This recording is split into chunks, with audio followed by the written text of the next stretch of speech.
learn about exits, like how to think about the exit from day one. So even if you're a startup, you need to understand what happens in a sale process because presumably that's why you're going to do it. And very closely tied in with that is what we learned on our first business. Understand how to do due diligence. It is a very powerful tool to have when you're a business entrepreneur, understanding due diligence. Most people only do it once, like sell a business once in their life, which I think is a big mistake. Even if that, I mean, in this day and age, yeah, especially for a young person, you're probably going to have lots of different careers and things and side hustles and stuff. But understanding how to do due diligence means you understand how an exit works from the buyer's point of view, but more importantly as well, which you may not have thought of, if you're serious about growing your business, one of the best ways to grow a fast growing business is through acquisitions.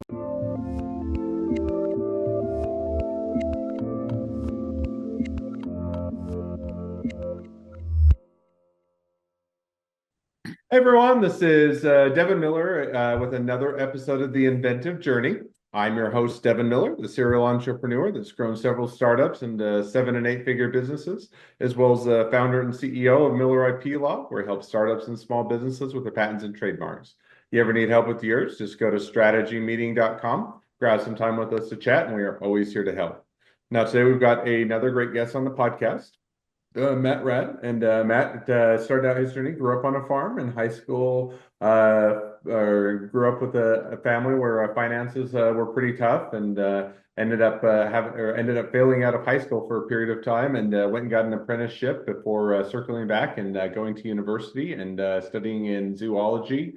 And then kind of during that time was biding his time, trying to figure out what business he wanted to do. Found a business that he and his wife were excited about, decided to quit university and started that business with his wife. And then from there, built life around buying and selling businesses, bought and sold several different ones before eventually moving towards online business and doing what they're doing today. So with that much as an introduction, welcome on the podcast, Matt. Thanks for having me on, Devin. Sounds perfect. Absolutely excited to have you on. So I just gave a quick overview to a much longer journey. So why don't we rewind and unpack that a bit and tell us a little bit about how your journey got started growing up on a farm? Yeah, I think I guess it shaped, it was actually not so much the farm. I think it was more just my original background, which is growing up here in Australia, rural Australia, with hardly any money. And I saw, it was very tough. I, I think as a kid, it always stressed me out. Mum never had much money. She actually remarried. She was a single mum. And so when I was young, it was very, very difficult. I was classed as what do you call it? An underprivileged kid, all that sort of stuff. So I think what that did, it shaped me as a young kid. I was always into trading toys and things like that and figuring out how to make money. And I literally love the idea of, I noticed this when I was a very young kid. I loved the idea of making money out of thin air. You buy a toy or you swap a toy for something way better.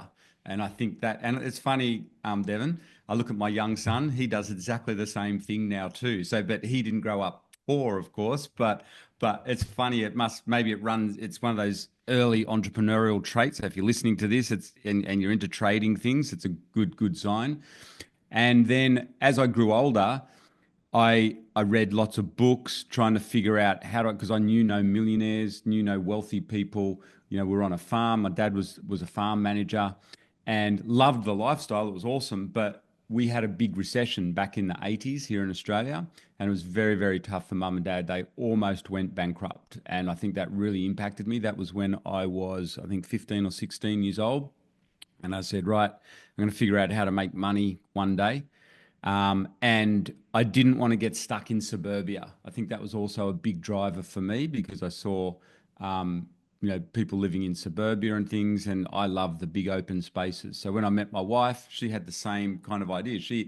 Liz comes from a rural area as well, and she had the same kind of thing, but she didn't grow up poor, but money was tight in their family as well, like it was for a lot of people back in the 70s.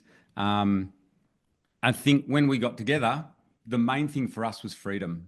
Having that time freedom. and location freedom. We wanted to live in a rural area here in Australia and raise a family at some point. And we realized, hey, you know what? If you want to be wealthy doing that, or want to be financially independent, not be struggling for money, business is the ideal vehicle. And we're addicted straight away. Our very first business, I think within 48 hours, we decided we love this so much. We're never going back to university or whatever. We're not doing the usual 9 to 5. And I think ever since then, for the last 30 years, we've never worked a job. We've always just bought and sold businesses because it ultimately Now it gave that's freedom. a yeah, and that's a big jump between, jumping the last 30 years. So we'll probably unpack that a Yep. bit, but rewinding Yep. just a little bit. So you were studying university, I think at that time you're, if I remember right, zoology or something in that Zoology. direction. Red kangaroos here. So at that time, it sounds bizarre. We were destined to be Australia's leading experts in red kangaroos. We're doing the biology of red kangaroos, and we absolutely loved. It was awesome. We had an amazing professor. I won a scholarship, but we realized the problem with studying zoology, and I think it's even more relevant in this day and age. I'm so glad we didn't continue with it because you're at the whim of the government, like government funding. It's science. You can't. And the joke, it sounds funny. Here we were desperate to get back out to the country, right? You got to study in a city in called like we're in Sydney. And even if you get a job in zoology, where are you mainly employed? In the cities. You're in working for a government somewhere, and we just thought that is not freedom at all. And you're also, the other thing we noticed was in zoology or science, you're typically scrounging around for funding, government grants and things like that. And I just said to Liz that I couldn't handle 10 years of this. Can't do it. Whereas business gives us unlimited upside. We had zero risk at that time in our lives. And that's the other thing, if you're a young person listening to this, is what we're saying to our own kids now.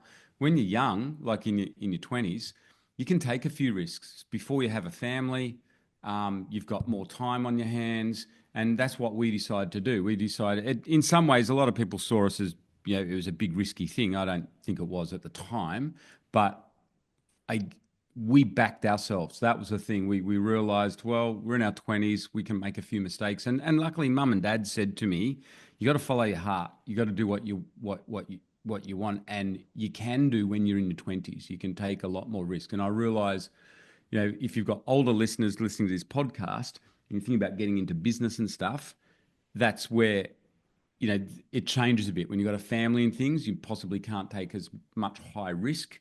And that's why we've always been attracted to high cash flow businesses as well over our journey. And I'm going off topic a little bit, but it is an important lesson. One of the biggest lessons we learned in business was when you're young, you can take more Now, I'm, risks. I'm going to jump in just because, or that Yeah. you'll steal all my thunder for one of the questions we always wrap up with the episode. So we'll hold off that or what you're diving Oh, into until okay. we Yep. jump to Yeah. that Good spot or to idea. that Yeah. spot. But so circling back, just or one question I'd had. So going into zoology, that seems and you can correct or help me connect the dots if there are any, far afield from doing your own business or kind of business. It wouldn't be the typical classes that you would study if your intent No. was to go into business. In other words, you might go get an MBA, you might do business classes, maybe finance, maybe marketing or sales. Gotcha. And Yeah. so what kind of pushed you in the direction of I'm doing or push first of all studying zoology and then maybe to follow that up, kind of how did you change course from zoology, which doesn't seem to be directly related to business, to going into business? It's a really good question, and I'm trying to think it through now. The bottom line is, I it was advice off mum and dad. I followed my heart. So growing up on a farm, I was very practical, hands-on. So I guess more engineering side, like I could fix tractors and stuff like that, right? And cars and things like you do. But also there was a side of me that loved nature, and I'd always wanted as a kid to either be, the classic dream when you grow up on a farm to get rich is become a vet. Okay, that was the out. But I failed school. So big problem there. I could not get into university. I couldn't even get in for engineering stuff or whatever. And that made things very difficult. So I couldn't get into university. So I moved the day I turned 17, I moved into Sydney and got an apprenticeship. And Mm. that was more engineering based in electrical stuff. So when I got retrenched, what happened was I finished the apprenticeship and then they retrenched me. So I said to mum and dad, what do I do in my life now? And mum said to me, her biggest regret in life, she grew up very poor, very, very poor, and was never able to get an education. And to her way of thinking back then, getting an education is a way to get ahead. And she said, why don't you? You're young, you can take a risk, go to university now as a mature age student because you've done an apprenticeship, you should be able to get in and follow your heart. And so I thought, well, can I get into kind of science or veterinary science? And wasn't going to get into vet science, but they let me do science at uni, even though I failed school because I'd done this apprenticeship. It was the only course I could get into, Devon. That's the reason why I did science at uni. And then when I got into science, um, I always did love animals and stuff like that. And so, next best thing to being a vet sounds weird, but do zoology. And I had this vague idea in my head that I would get into biological bioscience so that then I could move into sales in medical science. That was kind of my thinking because mum worked for a big company and she was a secretary there. And she said the people that earned the most money after the CEO were always the salespeople. And so both her and I, and dad would say the same. He goes, "I don't work on a farm. You'll end up just working for some big, big farm, become a manager." Like your mum says, think about getting into sales. And I had no other plan. I had no training. I was very insecure as a kid around that age. I wasn't confident at all. And so I just did science. And I had in the back of my head, while I'm doing science, mum's right, I can take a bit of a risk. I got a payout when I got retrenched. Plus, I started my first business then as well to support myself through uni. So I had enough cash run to go for 4 years. And I thought I'll figure out how to do this business thing or get into biomedical sales. That was rough because they were really highly paid at that point. And what's interesting too is this is probably the other bit of the story that you're looking for, Devon. I just Mm. mentioned it. When I went to uni to fund myself, I started my own business and I was a personal trainer. And what was really interesting about that, that was a very deliberate move on one big side of that decision was wasn't just an average personal trainer. I was a personal trainer for high net worths in Sydney. So through like getting to know a few people at the local gym that I used to train at, I got an opportunity to train high net worths. And that's where I guess my journey started because suddenly I was training people who didn't work normal hours. They were very wealthy. They'd made money through real estate and business. And I was hanging out with them on a regular basis, training them in fitness. But that was kind of really opened my eyes to what wealth can do. And I think that cemented in me, right, I'm going to become an entrepreneur or business owner. The word entrepreneur didn't exist back then. It was more business owner. And that really inspired me hanging out with those people. That was pretty cool. No, that makes perfect sense, and it sounds like a good evolution of figuring out the direction you were going to head. So now you mentioned just to follow up, hey, met your wife. You guys have both kind of had entrepreneur desires, kind of looking at what the long-term direction you might go, and then you talked about you guys have both identified kind of that was a desire, and then found a business that correlates with the finding the business and leaving university. Now, how did you go about kind of with your wife and spouse finding the business that you guys wanted to do, and what or kind of what was that path of that part of the journey? Um, that was bizarre in itself. It was my dad. He he'd stopped being a farm manager and he was working in a local post office in this little tiny country town in rural Australia. And this strange German guy used to come into the post office once a week and post these big boxes. And dad was always laughing about this German guy. So my dad's Norwegian, and Norwegians aren't big fans of Germans from the war and everything. But anyway, they get on really well. And he used to ask him, what are you doing? And this guy was a bit crazy. He was a bit out there, but he said, oh, I've got this business. I make he lives in the middle of nowhere, but he makes brush cutter heads, whippersnippers, the heads on the end that go on the end. And Dad's telling me, you got to meet this German guy. He's crazy, but you should see what he does. And you might be really interested in it because he lives in a country area and he reckons he sends these things all around Australia. He outsources the manufacturing in an industrial area in Sydney. And he said, check him out. And this guy wanted to sell. He was quite elderly.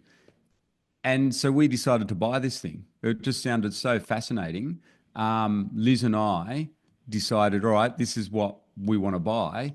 And this is what shaped us for the next 30 years to this day.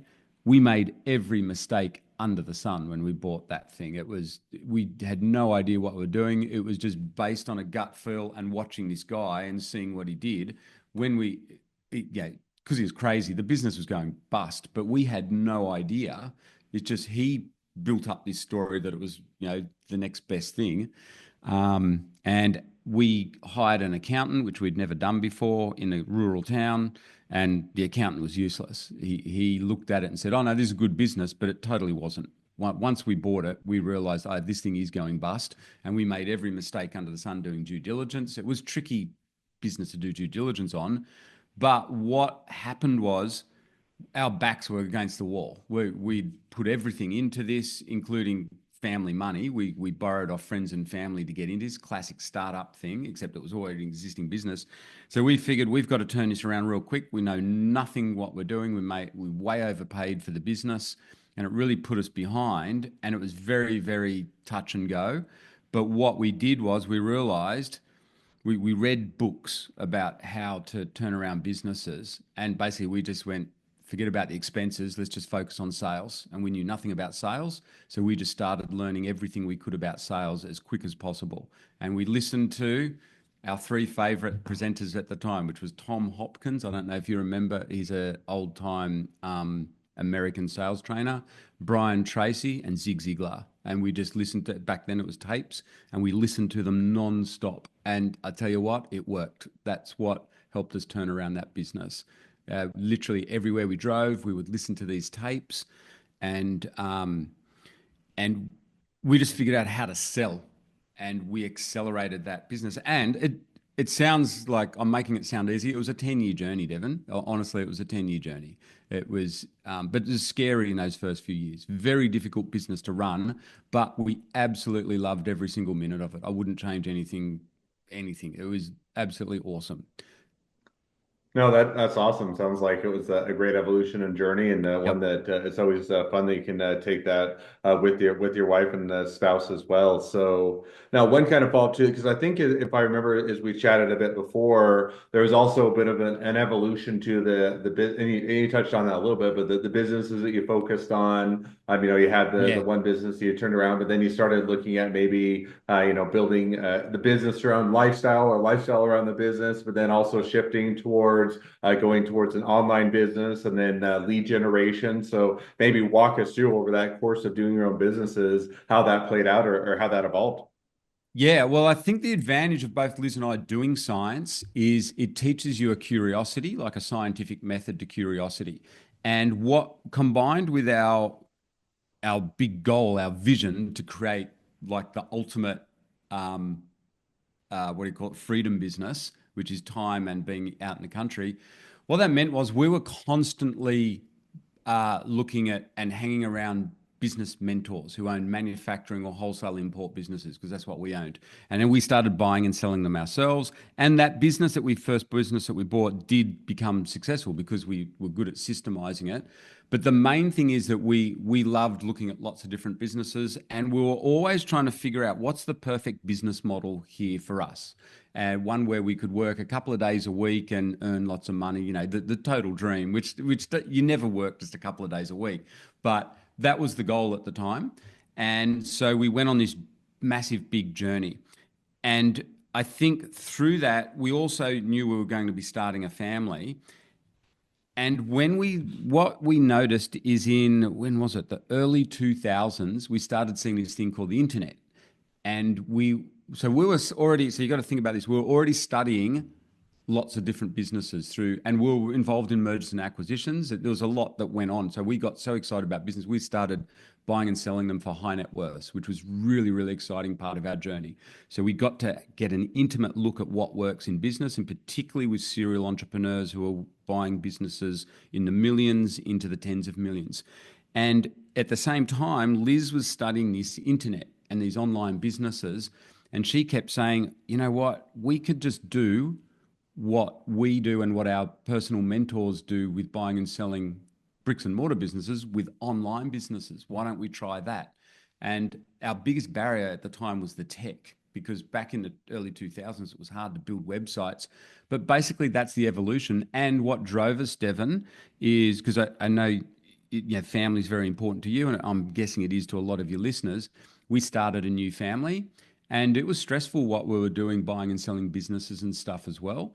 And so we wanted a way to, particularly for Liz, she wanted a way to raise the kids where we're both always with our children whilst we're building businesses. And online businesses literally ticked every single box for us. We just had to overcome that tech bit. No, that makes sense. And so now catch us up. So kind of walk through that evolution. So where are things at today? Kind of what is the focus? What's the direction and kind of where are things headed?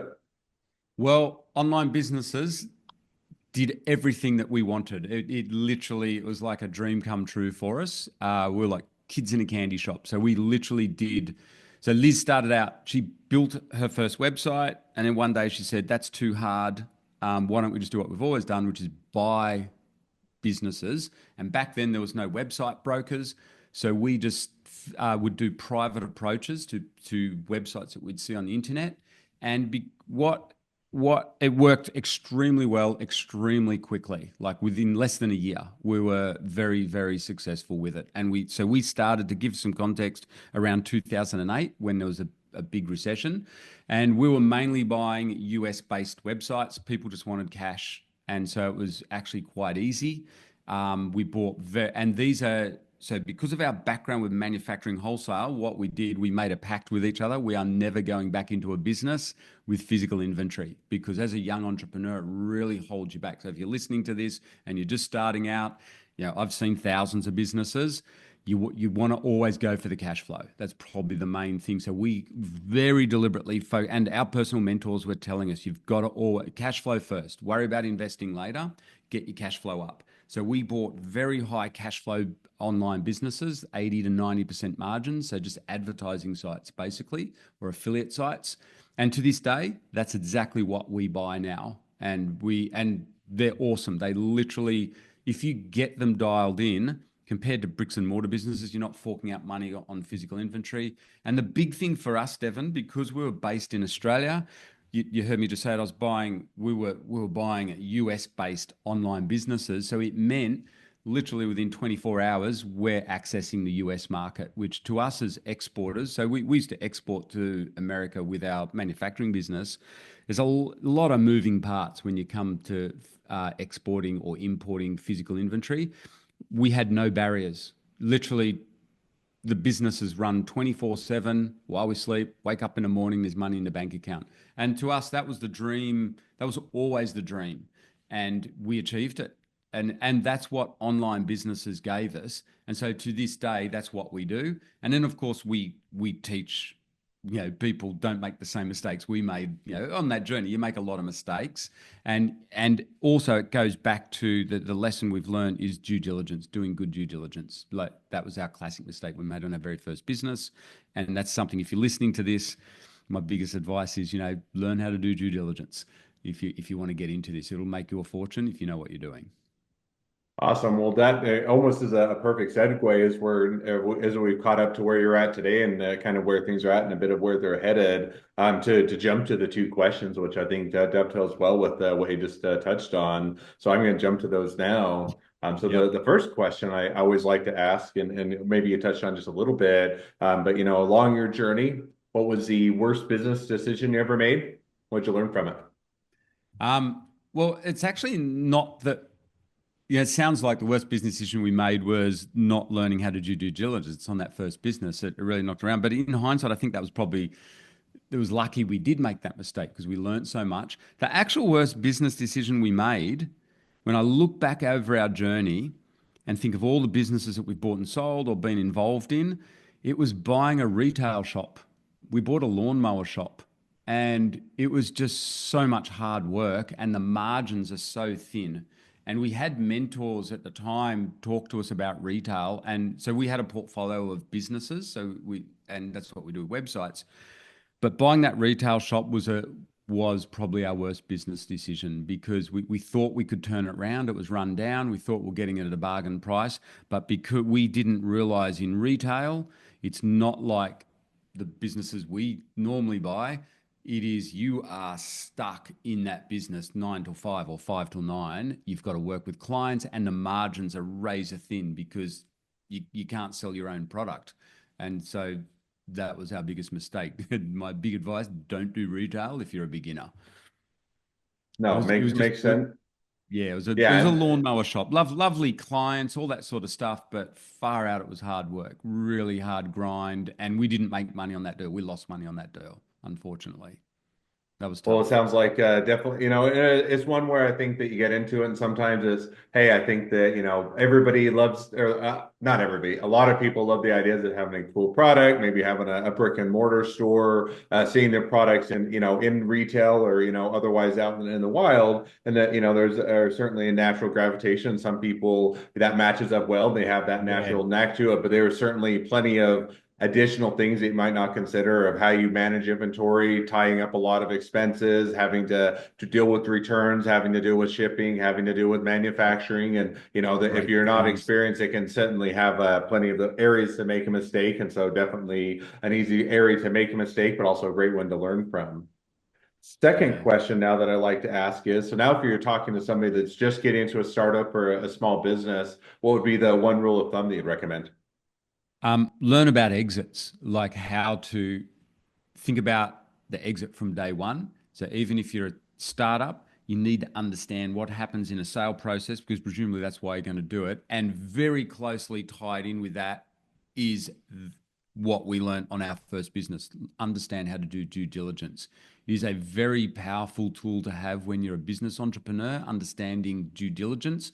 Most people only do it once, like sell a business once in their life, which I think is a big mistake. Even if that, I mean, in this day and age, yeah, especially for a young person, you're probably going to have lots of different careers and things and side hustles and stuff.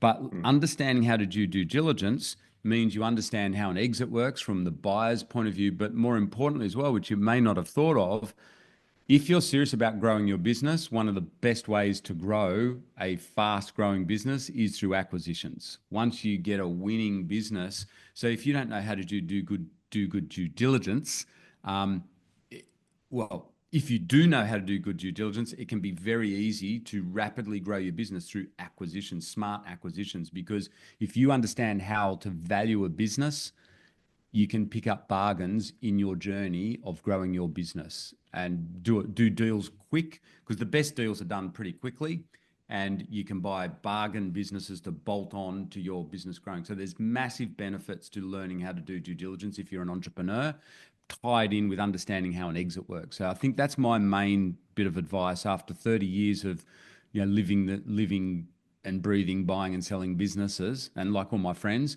I can tell you all my friends who are high net worth, who are very successful entrepreneurs, they all know how to do due diligence on a business, any kind of business, not Awesome. retail though.